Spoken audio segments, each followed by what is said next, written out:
Derek, team have been back for a few weeks now. Must be raring to get going again. Yeah, I think so. We're certainly hoping that's the case. I think we went into the break on the back of a positive result against Hibs. It was a result that we were badly in need of.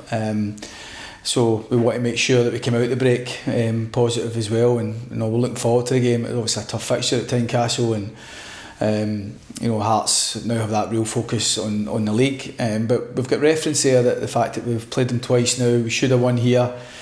Well, late equaliser in the dying embers of the game, and we managed to get a good victory on the road in the League Cup. But I think when you look at Hearts, they're such a strong side. Their objectives are different from ours this season, clearly, but it shows what can be done, and we've got to be as good as we can be. And I think for the players' point of view and the staff, sometimes you can just train for training's sake. We're training to keep the boys moving, keep them ready, and keep them fit, and try to keep that edge to our work going into the game again. But it's been a wee bit stop-start and just itching to get going. Yeah, it wasn't a huge layoff for players, really, was it? Everyone come back in good condition, almost. Yeah, I think they got 9 days really without doing any work, so they were just kind of detrained for 9 days. Took advantage of that. We'd been back from June the 10th because of our League Cup involvement, so we were conscious it's going to be a long football season for us over the course of the campaign, so we felt that it was the right thing, give them 9-10 days of kind of complete shutdown, except the players who were working back for injury, who were continually doing their work.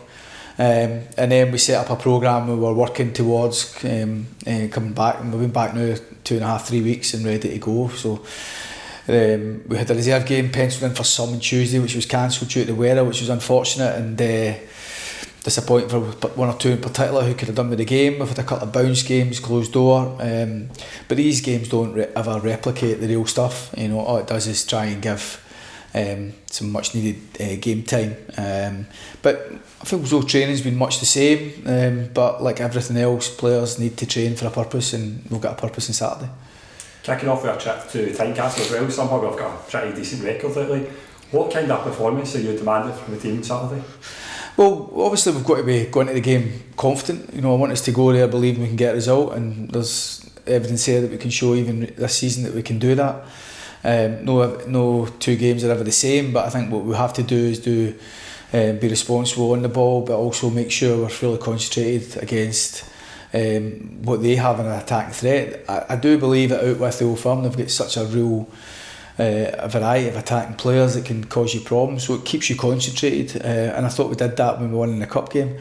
So all these sort of elements, you need players to perform and play well, and we don't want to take 3 and 4 weeks to get going again. We've got to try and hit the ground running.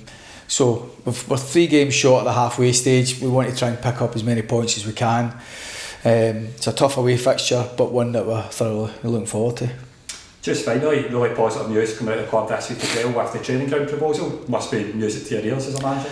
Yeah, I mean, these conversations have been had with the board and Billy in particular about the training ground, for a number of months now, and I think as a staff and as a manager and players, I think we all want to work for a club who have ambition, and that's what clearly is the case. I think it's brilliant from the board that they feel that we are in a position that we can develop a training ground and build it, and for obvious advantages for everybody, for future generations, for the women's game, for the youth academy, not only just the young players but the coaches, a shot in the arm that, working with good facilities, but also the ability to retain and develop young players. I think that will be a game changer for us. Hopefully we want to be as big as we can be and as strong an animal as we can be, and having your own training facilities is a huge step towards that.